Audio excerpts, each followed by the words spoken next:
Live from New Delhi, you're watching DD India NewsHour, India's voice to the world. I'm Ramesh Ramachandran. Coming up in the next hour. India and the US resume negotiations on a bilateral trade agreement in New Delhi. India says the discussions were positive and forward-looking.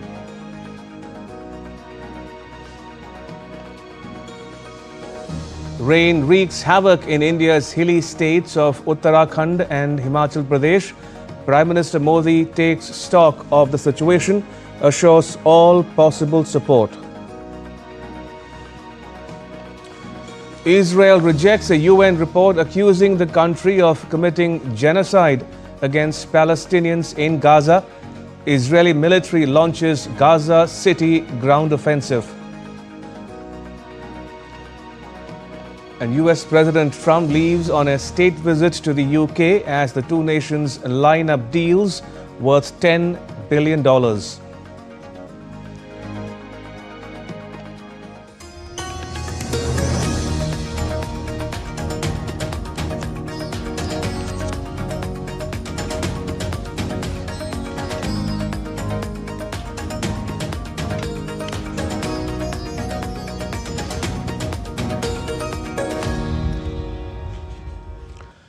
First up, Prime Minister Modi received a telephone call from Denmark's Prime Minister Mette Frederiksen.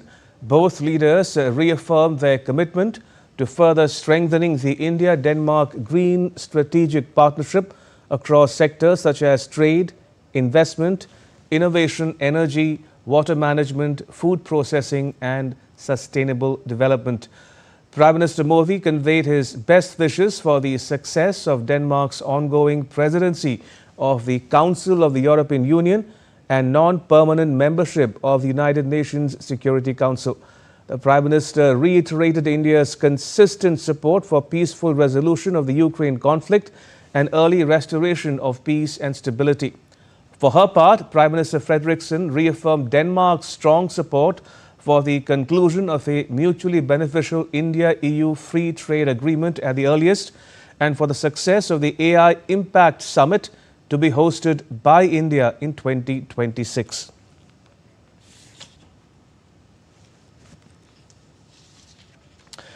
Israel has rejected the findings of a United Nations Commission of Inquiry that found genocide has been committed in Gaza.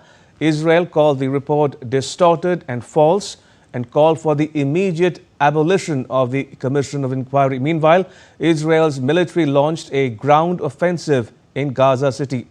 Germany's foreign minister described the UN report as extremely worrying. On the other hand, US Secretary of State Marco Rubio met with Qatar's Emir Sheikh Tamim bin Hamad Al Thani following his visit to Israel. Jerusalem categorically rejected the findings of United Nations Commission of Inquiry on Israel's action in Gaza. The Israeli ambassador to UN called it a libelous rant. Israel categorically rejects the libelous rant published today by this Commission of Inquiry. It spreads the malicious genocide narrative. The report diverges from the mandate of the Commission, yet again stressing their biased analysis. While rejecting the report, Israel's foreign ministry wrote on X, the report relies entirely on Hamas falsehoods, laundered and repeated by others. These fabrications have already been thoroughly debunked, including in an independent, in-depth academic study by the BESA, which refuted every single false claim regarding genocide. Israel categorically rejects this distorted and false report and calls for the immediate abolition of this Commission of Inquiry. Earlier, United Nations Commission of Inquiry concluded that Israel had committed genocide in Gaza. Genocide is occurring in Gaza.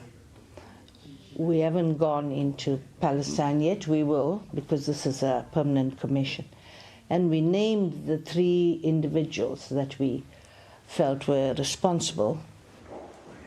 German Foreign Minister described the report of United Nations Commission of Inquiry as extremely worrying. The incidents described in the report are extremely worrying. In armed conflicts, all parties are bound by international humanitarian law. In order to end the suffering in Gaza, we believe it is crucial, as we have repeatedly emphasized, that a ceasefire is finally reached.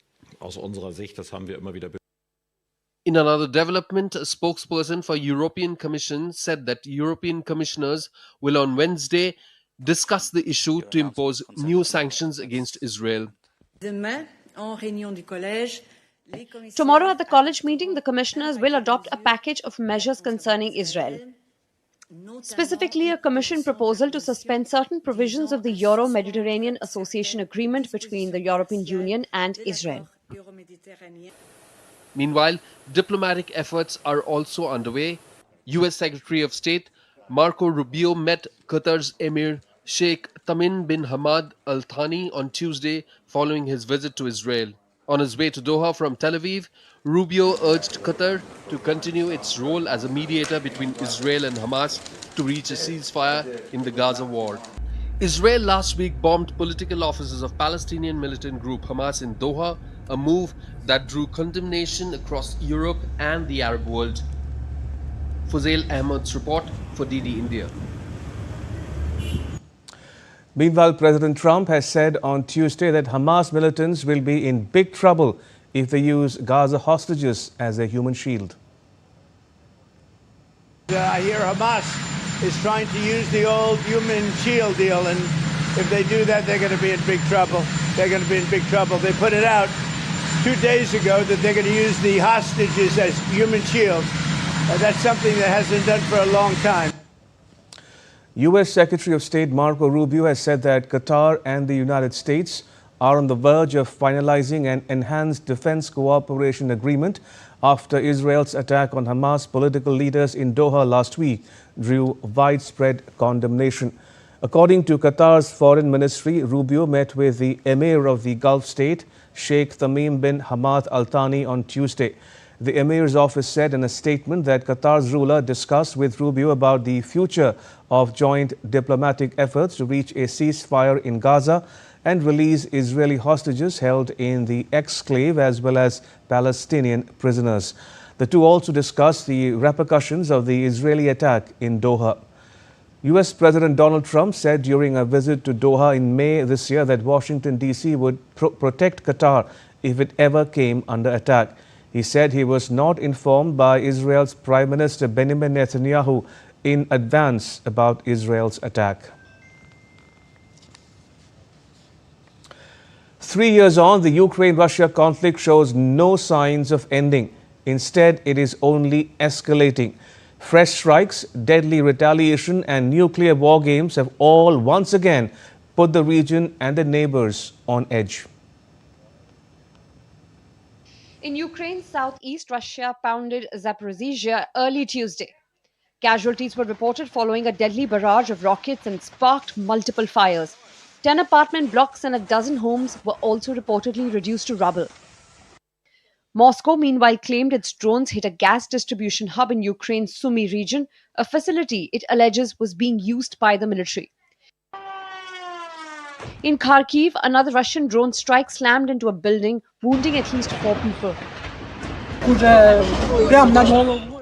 I heard the sound right over my head. I was sitting at my computer and my intuition told me to get up. I literally made 2 steps and then the chandelier fell. There was an explosion and the chandelier under which I had just sat fell down. That's what happened. Ukraine struck back. Its military launched an overnight assault on Russia's Sartov region, targeting a key oil refinery. Explosions and a massive fire lit up the skies above the facility. On the ground, Russia and Belarus carried out joint nuclear drills.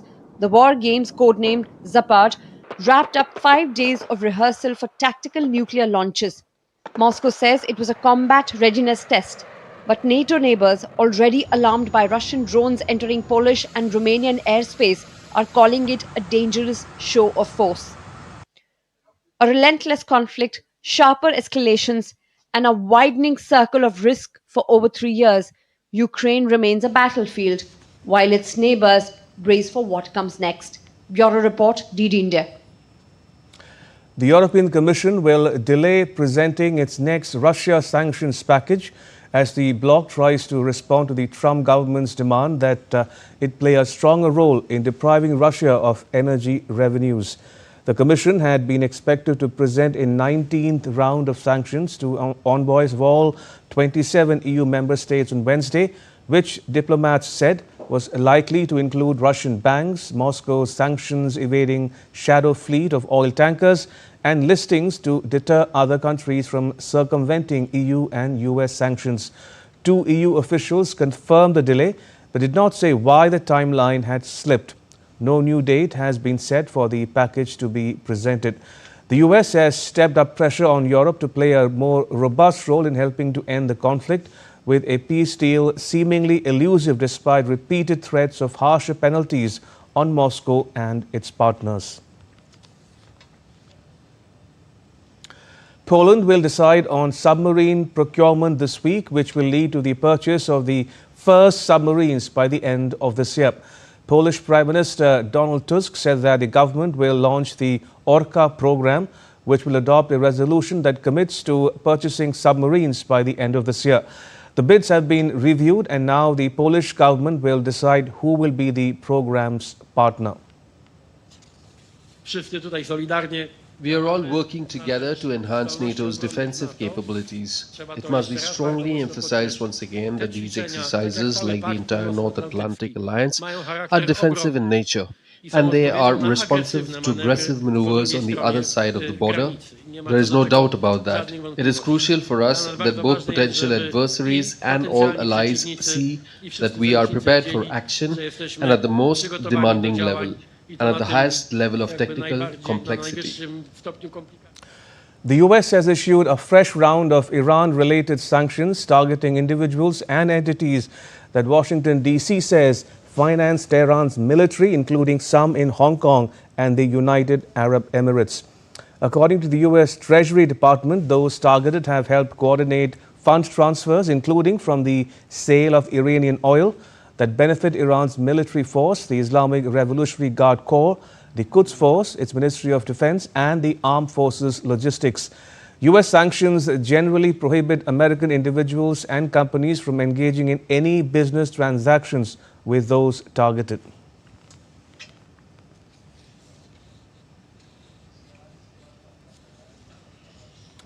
Still to come on DD India NewsHour. The commander of Jaish-e-Mohammed's terror group makes a startling confession.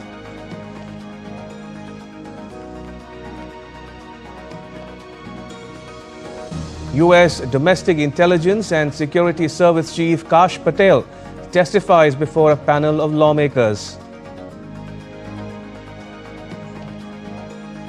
And U.S. actor Robert Redford dies aged 89.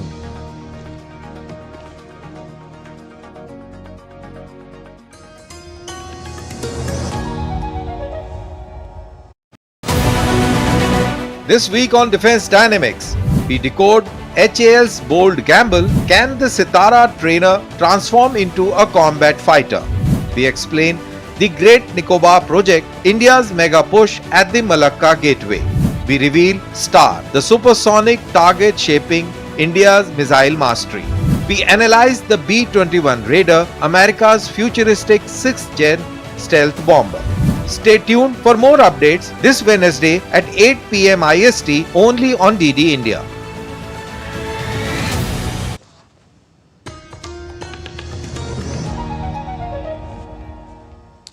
Welcome back. You're watching DD India NewsHour. I'm Ramesh Ramachandran.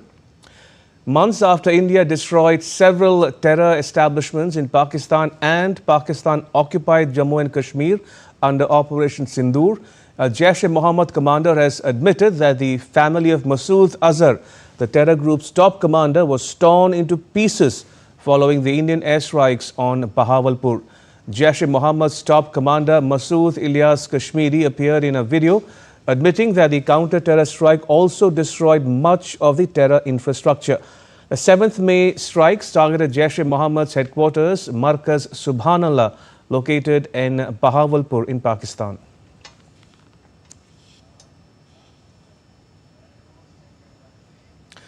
US President Donald Trump is en route to the United Kingdom for a state visit during which the British government hopes a multi-billion-dollar technology deal that will show that the transatlantic bond is still strong despite differences over Ukraine, West Asia and the future of the Western alliance. Trump's two-day visit will be complete with horse-drawn carriages, military honor guards and a glittering banquet inside a 1,000-year-old castle, all tailored to a president with a fondness for gilded splendor. DD India's Raghav Kumar Jha has more. US President Donald Trump is heading to Britain on Wednesday for his second ever state visit. During his visit, the two nations are expected to seal deals worth more than $10 billion, a renewal of a special relationship UK Prime Minister Keir Starmer is keen to champion. Trump is the first US president to be invited to two state dinners by the British. His first was in 2019, which was his first term. Well, it was a big offer for the UK to make. It's unusual to offer a second state visit to a head of state. But the UK is keen to ensure that it can get something strategic and meaningful out of this visit. The US, for a long time, has been its principal security partner, but its politics are becoming more volatile. So just like other European leaders, Starmer has to figure out how to personally deal with Trump and his approach to allies and non-allies alike, which can be volatile and changeable. The two governments are expected to seal a trade agreement with three pillars: a new science and technology partnership to strengthen the tech sectors of both countries, cooperation in civil nuclear power, advances in defense technology cooperation. Deals worth more than $10 billion would also be announced covering energy and technology. A transatlantic task force would also be announced to deepen cooperation between two of the world's largest financial centers. Meanwhile, ahead of Trump's UK visit, Google said on Tuesday that it would make £5 billion in new investment into Britain. Analysts say that the British government plans a deal-focused state visit of US President Donald Trump, steering clear of contentious issues like Ukraine, tariffs, and recognition of the Palestinian state. We know that the UK government is keen to keep the focus of this state visit on deals, partnerships that are focused on benefits for the UK and the UK economy. They'll probably try to steer the conversation away from knottier issues like Ukraine or the UK's stated intention to potentially recognise the state of Palestine in a few weeks at the UN General Assembly. On Wednesday, Trump and his wife Melania will be treated to a display of British royal pageantry, including a carriage tour, a state banquet, a fly past by military aircraft, and a gun salute. British Prime Minister Keir Starmer will also host Trump at his Chequers country residence on Thursday to discuss working more closely together on issues like Ukraine and with the aim of finalizing promised lower tariff for steel and aluminium.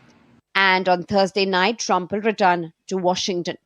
The British government hopes that the soft power of the royals will appeal to Trump as it seeks tighter defense, security and energy ties with Washington, having already secured a favorable tariff deal.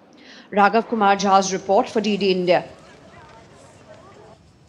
Meanwhile, President Donald Trump on Tuesday said that the US and China have a deal that would keep the short video app TikTok operating in the United States, transferring its US assets to US owners from China's ByteDance, potentially resolving a saga that has lingered for nearly a year. Well, we have a deal on TikTok. I've reached a deal with China. I'm going to speak to President Xi on Friday to confirm everything up. We made a very good trade deal, and I hope good for both countries, but a very different deal than they've made in the past. What companies are going to buy We'll be announcing that. We have a group of very big companies that want to buy it. And, you know, the kids wanted it so badly. I had parents calling me up. They don't want it for themselves. They want it for their kids. They say, if I don't get it done, they're in big trouble with their kids.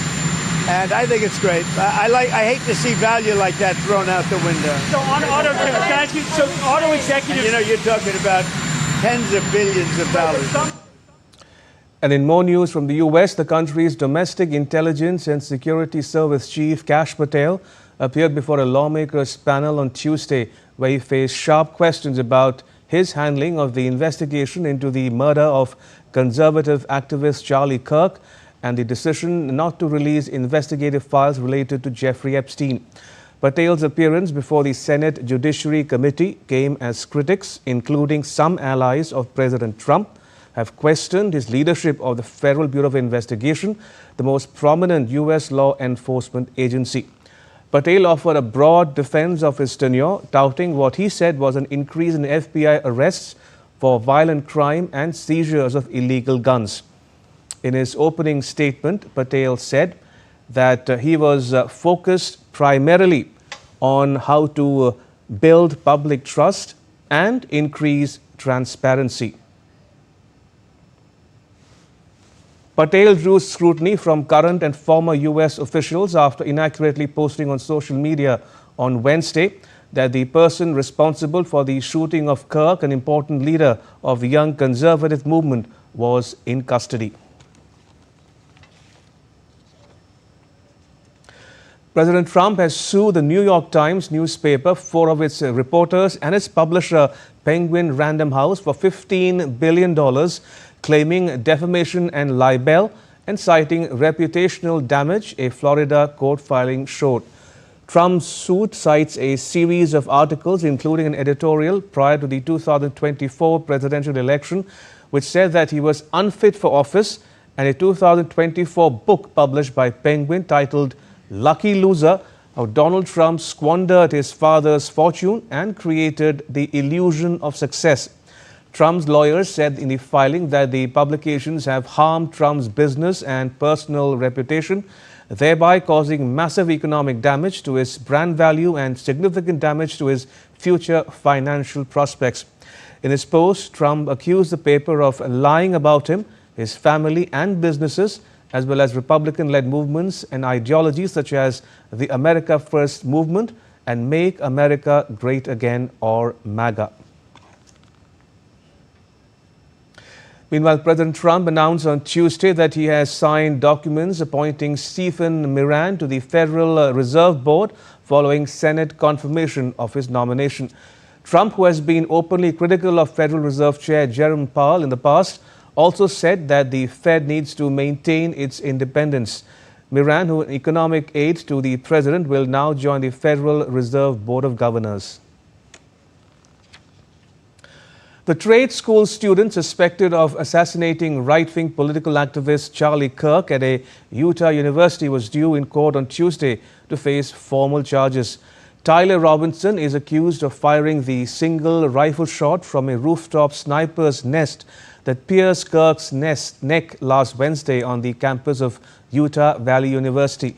Authorities have offered no possible motive for the killing, though Kirk's wife and other supporters were quick to cast him as a martyr for their cause.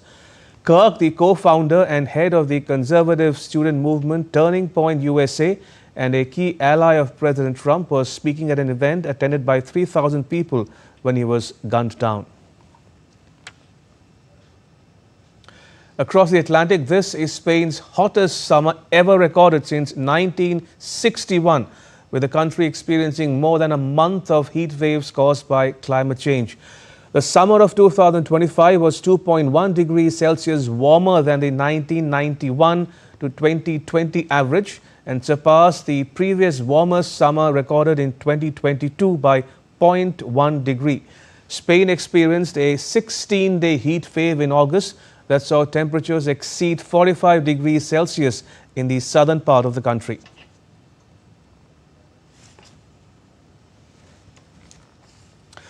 Global disability rights leaders have praised India's progress in ensuring inclusion, stressing the urgent need to address climate challenges faced by persons with disability at the 18th World Congress of Inclusion International in Sharjah.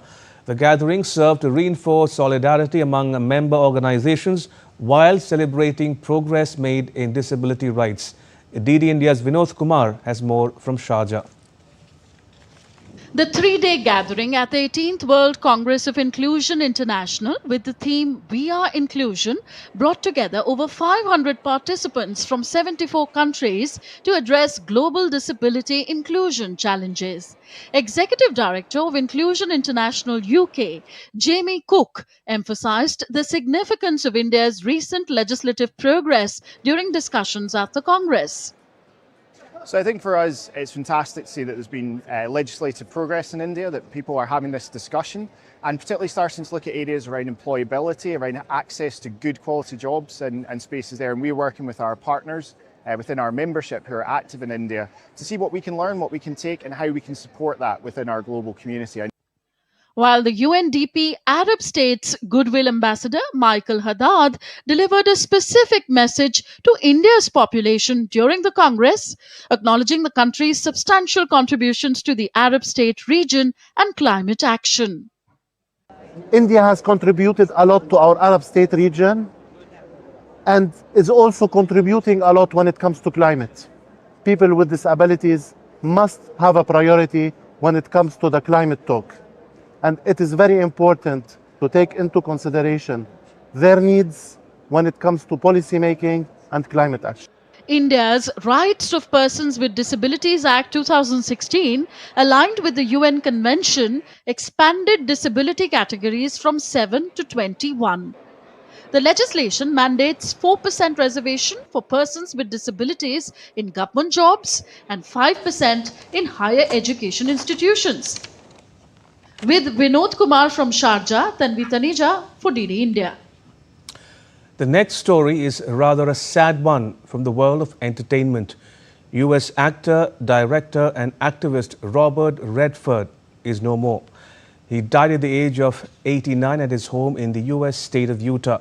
Known for movies such as Butch Cassidy and the Sundance Kid, The Sting and All the President's Men, Redford had a career spanning 6 decades, both in front of and behind the camera. DD India's Diptanshu Kashyap profiles the life and legacy of the late actor. Handsome, charming and talented, Robert Redford was a man of many hats: actor, director, producer, activist and a passionate supporter of independent films. Born on August 18, 1936 in Santa Monica, California, Redford began his career in stage and television. After a series of early flops and commercially unsuccessful films, he became a household name with the 1967 romantic comedy Barefoot in the Park, starring opposite Jane Fonda. However, it was his role as the outlaw opposite Paul Newman in the 1969 Western Butch Cassidy and the Sundance Kid that truly made him a star. Following the success of Butch Cassidy, Redford starred in a string of critical and commercial hits, including Jeremiah Johnson, The Candidate, The Sting, The Way We Were, 3 Days of the Condor, and The Watergate Expose, All the President's Men opposite Dustin Hoffman. He transitioned to directing with the 1980 family drama Ordinary People, which won 4 Oscars including Best Picture and earned Redford the Best Director trophy that night. His other notable films include Out of Africa, Quiz Show, Spy Game, and All Is Lost. His final films included Captain America, The Winter Soldier, and The Old Man and the Gun. Redford also founded the Sundance Film Festival, which promotes independent filmmaking and launched the careers of many directors, including Quentin Tarantino. Our job and our role is to create a space and a platform to bring new voices and new ways of seeing the world using independent film to this place. That's it. We're not interested in the money. That's somebody else's issue. In addition to his film career, Redford was a vocal activist on pressing social, political, and environmental issues. His influence will resonate for generations to come, and the world is undeniably a richer place because of him. Diptanshu Kashyap's report for DD India. All right, now take a look at what else is making news around the world. The Uzumdere River, located in Antalya, Turkey, has completely dried up because of prolonged drought and climate change. Once a crucial water source for the Oypiniar and Manavgat dams, the river has disappeared because of lack of sufficient summer rainfall and inadequate winter snowfall. Nepal saw a decline in tourism after the recent protests, which erupted just as the country entered its peak tourist season, dealing a blow to businesses that had been preparing to welcome trekkers from around the globe. Nepal's tourism authority said the visitor arrivals had fallen by 30%. Lithuania has launched drone education program for youths with school children learning to fly drones. Chief of Lithuanian Agency of Non-Formal Education says the preparation is not for the war, but for a good and educated future for the youth.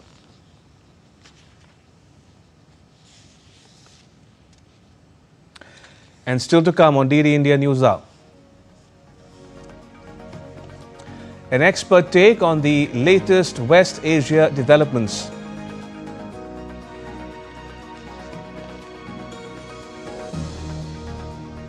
India's goods trade deficit narrows in August according to new data.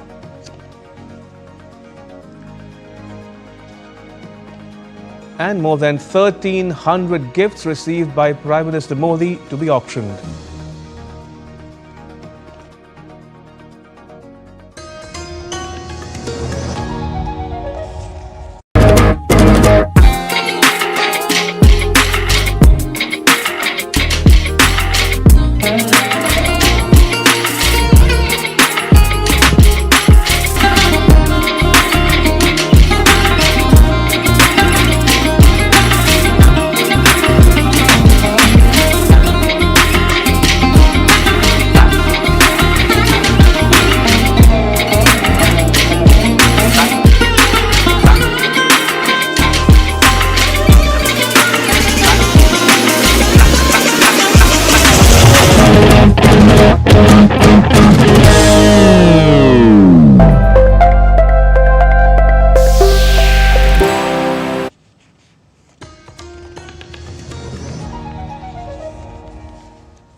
Welcome back. You're watching DD India NewsHour. I'm Ramesh Ramachandran.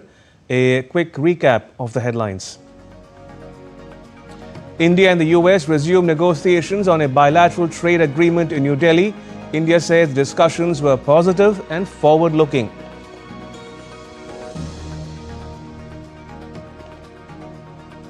Rain wreaks havoc in India's hilly states of Uttarakhand and Himachal Pradesh. Prime Minister Modi takes stock of the situation, assures all possible support. Israel rejects a UN report accusing the country of committing genocide against Palestinians in Gaza. Israeli military launches Gaza City ground offensive. And US President Trump leaves on a state visit to the UK as the two nations line up deals worth $10 billion.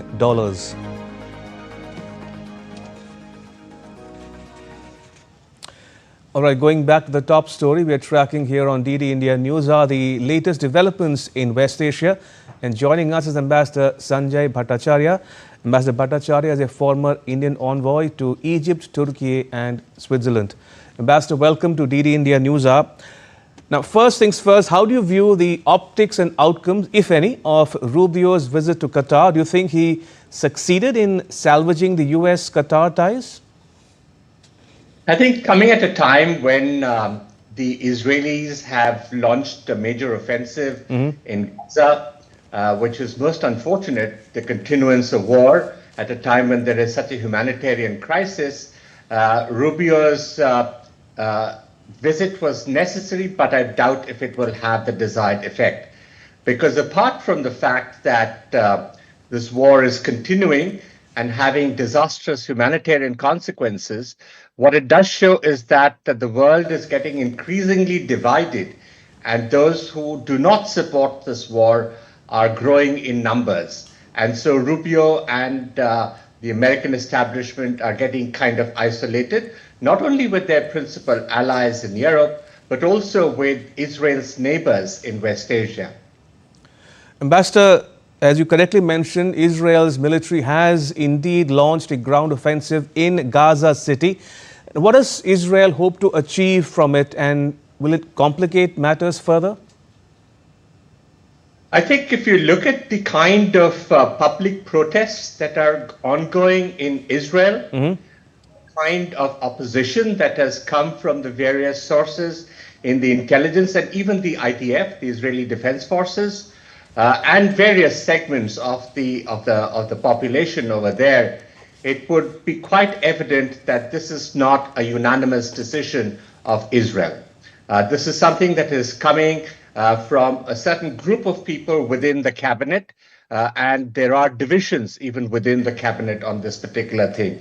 So I think it's most unfortunate, as I said earlier, that there is a decision to continue and expand the scope of war in a situation, in a region where there is already a huge humanitarian crisis. I do not think it is going to achieve any objectives because the objectives have not been spelled out.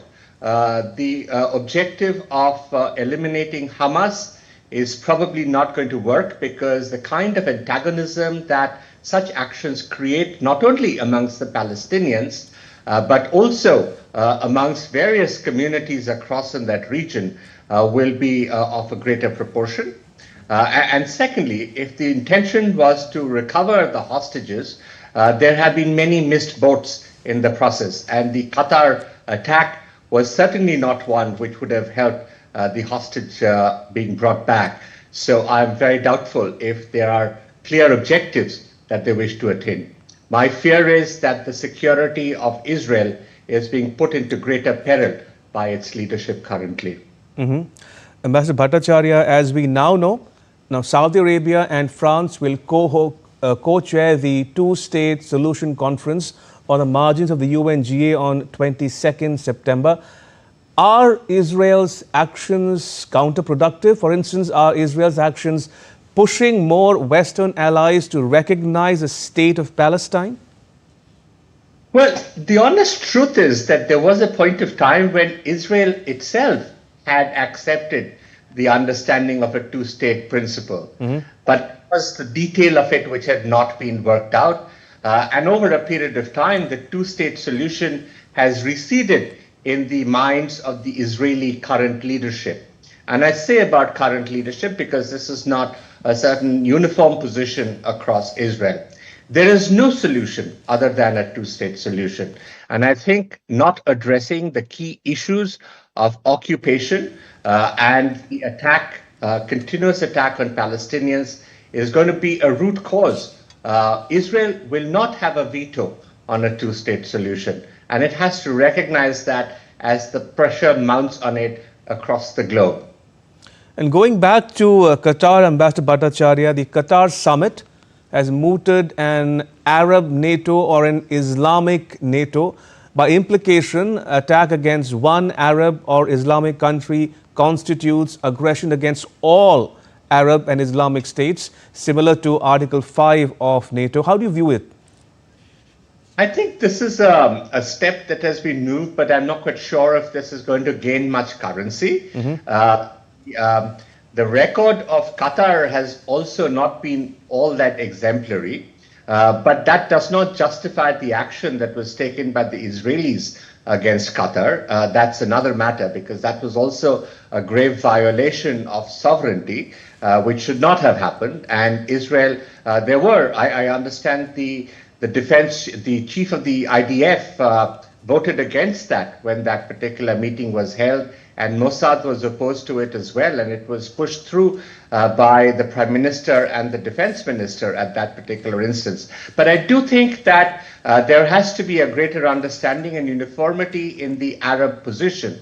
The Arab position was actually coalescing on the eve of the 7th of October, when there were more and more countries that were wishing to align themselves with Israel, the kind of economic and technological and social change that it meant that the Arabs wanted to align themselves with. But I think what has happened in the last almost 2 years, during which Israel has launched attacks not only on Palestine, in Gaza and the West Bank, but also against a number of countries in its neighborhood, has obviously diminished its lure. The lure of Israel has certainly dimmed during this period. So while I am not fully hopeful that Arab unity will come about in the manner that has been proposed, I do hope that they will have a more positive agenda which will wish to engage with the Israel of the future. Are you suggesting, by any chance, Ambassador, that the Abraham Accords are not living up to their reputation? Oh, they certainly are not, because the Abraham Accords were meant to be a platform which would bring about a greater sense of congruence and convergence in terms of the aspirations of the people. And they were actually very, very forward-looking in that particular context. And that was the reason why countries which were willing or wishing to undergo change, like Saudi Arabia in particular, were actually considering a version of the Abraham Accords. But the kind of treatment that has been dealt to the Palestinians over the last close to 2 years has been most appalling. And I think this will be a very great discouraging factor for even those who are currently members of the Abraham Accords. We do understand that there's already a sense of disquiet with even the closest partner in the Emirates. But I do hope that sense will prevail, the war will come to an end, and they will look forward to the reconstruction of Palestine. The two states will come about, because Israel will not have peace and security if it does wish to continue in the manner that it has over the last several months. Ambassador, since you have served in Egypt and Turkey in the region, now there's no denying that instability in West Asia will affect the entire world, India included. Now, what can New Delhi do either on its own or in collaboration with other countries in the interest of peace and security in West Asia? What can India do? Yes. Yes. I think currently the situation is too hot. And there have been countries on the periphery, particularly, I think the Qatari mediation was a very serious effort. The Egyptians, of course, were in the lead, and they had brought out a number of very constructive suggestions, but they were not accepted by the warring parties, unfortunately. So I do hope that once sense prevails, the influence of countries like Egypt will be taken more into consideration. The influence of Saudi Arabia will come about, and so that there will be a better sense in which quiet will prevail. I do wish to add at this point of time that there are two other peripheral countries. You mentioned Turkey, and there is Iran as well. The interests of Iran and Turkey in the region are often not entirely in alliance with the aspirations of the members of the West Asian community. And so there may be certain conflict situations that come about because of Turkish and Turkish and Iranian intervention. But I do hope that the kind of leadership that Saudi, Egypt, Emirates would be able to provide will bring about a sense of calm and sanity, which is quite lacking today, unfortunately. So given the flux that we are witnessing in West Asia, Ambassador, what should New Delhi do? Stay the course or change tack? No, I think India has to stay the course. India has a great currency on sides of the camp. I must mention that our bilateral partnership with Israel is of a unique nature, and it is something that has, in general, sustained the course of the war. There have been, of course, impediments. For instance, the Israelis have not taken heed to the continuous advice given by our leadership that this is not the time for war, that they should really have diplomacy and consultations. That has not been heeded. The IMEC project has been held back, has suffered greatly because of the continuance of the war. But our overall relation with Israel remains a very, very solid and secure one. At the same time, our partnership with the Palestinians is something that is admired by the Palestinians because we have always stood by them. And our support for the two-state solution has been absolutely steadfast, as was borne out even most recently in some of the deliberations in New York. So I think at this point of time, it is necessary for us to give our counsel to both sides to go for peace. I don't think this is a time when we can have any breakthroughs coming from outside. That particular realization will have to come from within. And once it does, I think the role of India will become more important because we can be an important interlocutor for both sides. Ambassador Bhattacharya, pleasure as always to speak to you. Appreciate it. Thank you for your time. Right, now to some other stories we are tracking here on DD India NewsHour. Prime Minister Naveen Chandra Ramgoolam of Mauritius called on President Draupadi Murmu at Rashtrapati Bhavan on Tuesday. The President expressed confidence that with the vast leadership experience of Prime Minister Ramgoolam, India and Mauritius ties will further strengthen in the times to come. The Mauritian leader also visited the parliament. He paid tributes to Mahatma Gandhi at Rajghat and paid a visit to Sadaiv Atal, the memorial of Bharat Ratna and late Prime Minister Atal Bihari Vajpayee. He also called on Vice President C.P. Radhakrishnan.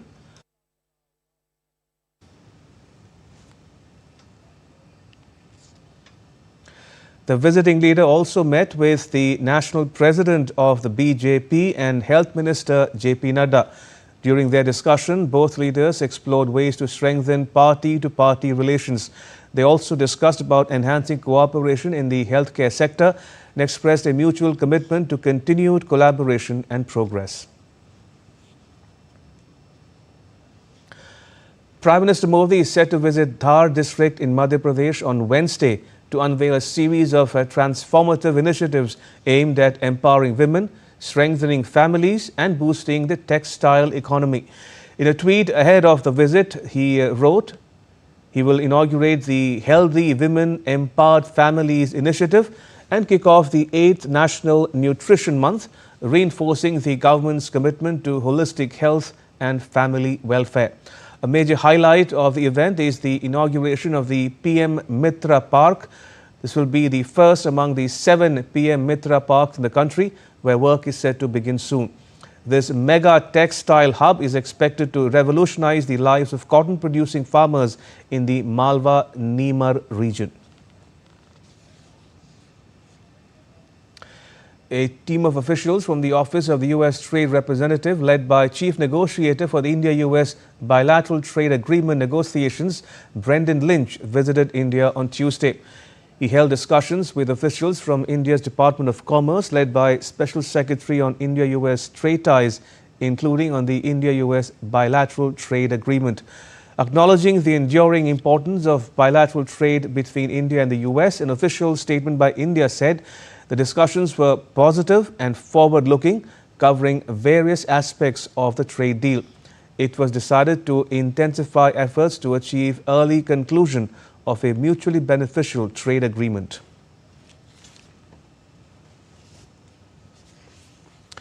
India's exports grew 6.7% in August to $35.1 billion, while imports fell 10.12% to $61.59 billion. This according to data released by the Commerce Ministry. The fall in imports was driven by a sharp decline in gold shipments, which plunged nearly 56%, bringing the merchandise trade deficit down to $26.49 billion as compared to $35.64 billion just a year earlier. DD India's Rahul Upadhyay has more. India's economic pace continues to gain momentum as government trade data reveals a notable improvement in the country's goods trade deficit, which narrowed in August, coupled with positive signals from the employment sector. According to data released by the Ministry of Commerce and Industry, India's merchandise trade deficit narrowed to $26.49 billion in August 2025, down from $27.35 billion in July, showing improvement in the country's external trade balance. August also witnessed a 10.1% decline in imports to $61.59 billion compared to the previous year, whilst exports increased by 6.7% to $35.1 billion. India's total exports during April to August 2025 are estimated at $349.35 billion, registering a positive growth of 6.18%. Total imports during April to August 2025 are estimated at $390.78 billion, registering a growth of 2.49%. India recorded a notable rise in exports across several key sectors in August 2025 compared to the same period last year. Sectors like electronic goods, engineering goods, gems and jewelry, petroleum products, and drugs and pharmaceuticals reported significant export growth, reflecting robust demand and improved competitiveness in global markets. Also, some good news on the employment front. According to Periodic Labour Force Survey, that's the PLFS, conducted by the National Statistics Office, male unemployment rate in August 2025 hit a 5-month low. The key findings of the survey shows unemployment rate among males of age 15 years and above has declined to 5% in August 2025, the lowest level observed since April 2025. This is due to the fall in unemployment rate of males in urban areas from 6.6% in July 2025 to 5.9% in August 2025. Overall, rural employment rate has also declined successively for 3 months in a row from 5.1% in May 2025 to 4.3% in August 2025. India's improved trade figures come in the wake of geopolitical unrest across several global pockets and economic headwinds like heightened tariffs and uncertain trade. The data suggests strong macroeconomic fundamentals of India and strong policy initiative by the Narendra Modi government, keeping the economy accelerating on a growth trajectory. Rahul Upadhyay's report, DD India. The Indian government's decision to revise GST slabs has brought a wave of happiness among farmers. Effective from 22nd September, the GST rates on agricultural machinery and components, including tractors, tillers and other farming equipment, have been slashed from 18% to 5%. Farmers have warmly welcomed the move. मैं ये कहना चाहता हूँ जो मोदी सरकार ने फैसला लिया है जीएसटी कम करने का। आज मैं नया ट्रैक्टर लेने के लिए आया हूँ फार्म ट्रैक एजेंसी पे। इसका मुझे सीधा लाभ मिला है। मोदी सरकार के फैसले का मैं स्वागत करता हूँ और सभी किसानों में इस फैसले की से खुशी की लहर है। हर किसान खुश है जो पुराना ट्रैक्टर खरीदते थे और पुराने व्हीकल खरीदते थे, अब वो नया ही पुराने के भाव में उन्हें जो है मिल रहा है। The GST on bicycles has also been reduced from 12% to 5%, making them more accessible, especially in rural and semi-urban areas. This change is expected to benefit a large section of the population, including students and lower income groups. To Nirmala Sitharaman Bank for reducing the GST from 12% to 5% for cycle industry. From 22nd, the cycle GST has been reduced from 12% to 5%. And what the benefit for the customers is, if now you are buying a cycle for 10,000, the cycle will be reduced around 700 rupees for each cycle. So this will be beneficiary for the customer side. The GST reforms are expected to provide significant relief to the middle and lower middle classes as well as students. Economists predict that the changes will benefit over 4.5 crore people directly employed in the textile sector and improve overall competitiveness, stimulating economic growth. GST reforms that have been introduced will have a huge impact on several stakeholders here. On the whole, it provides employment to about 45 million people, which is about directly, which is about 4.5 crore people, and about 10 crores of people indirectly. People will purchase, children will purchase notebook, pencil, eraser, all these items having 0% tax slab. So here we can think that the children will benefit more, and also very low middle class people will benefit more. On Prime Minister Narendra Modi's clarion call for a self-reliant India, the country's biggest container port at Jawaharlal Nehru Port Authority is set to revolutionize security at the Nhava Sheva by India's first indigenous drive-through cargo scanner. DD India's Yogesh Sheetal reports. In a significant stride towards self-reliance and enhanced trade security, India's first indigenously developed drive-through cargo scanner has started shaping up with a groundbreaking ceremony today at Nhava Sheva Port in Maharashtra.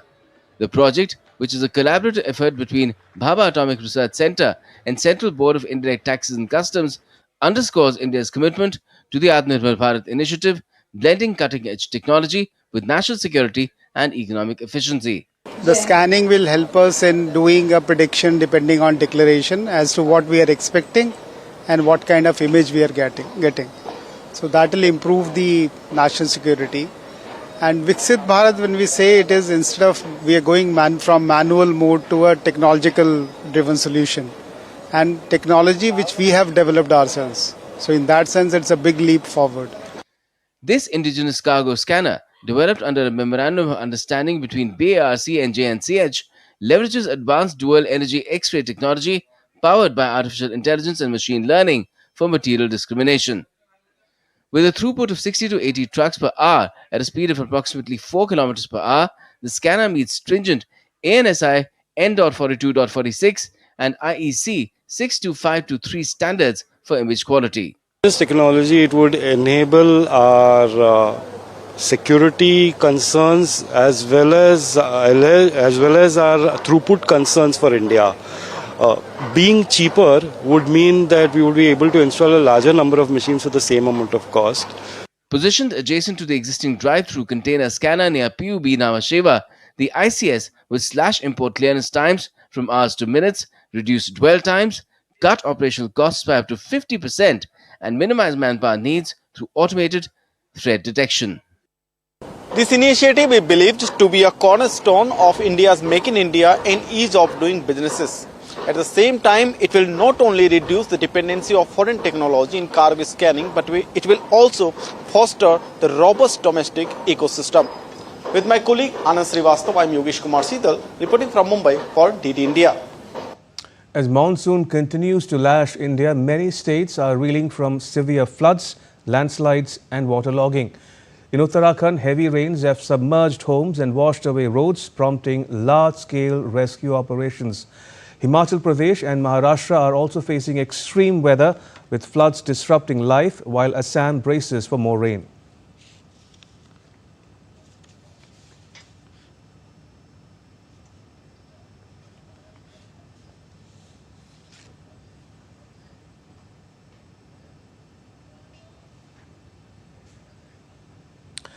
And that's all we have for you in this edition of DD India NewsHour. You can get the latest news and updates on the DD India mobile app. It's available on both Android and iOS platforms. You may wish to scan the QR code that's now on your screen to download it. And we'll be back with more news as it breaks here on DD India. I'm Ramesh Ramachandran. From all of us here in New Delhi, thanks for watching DD India NewsHour.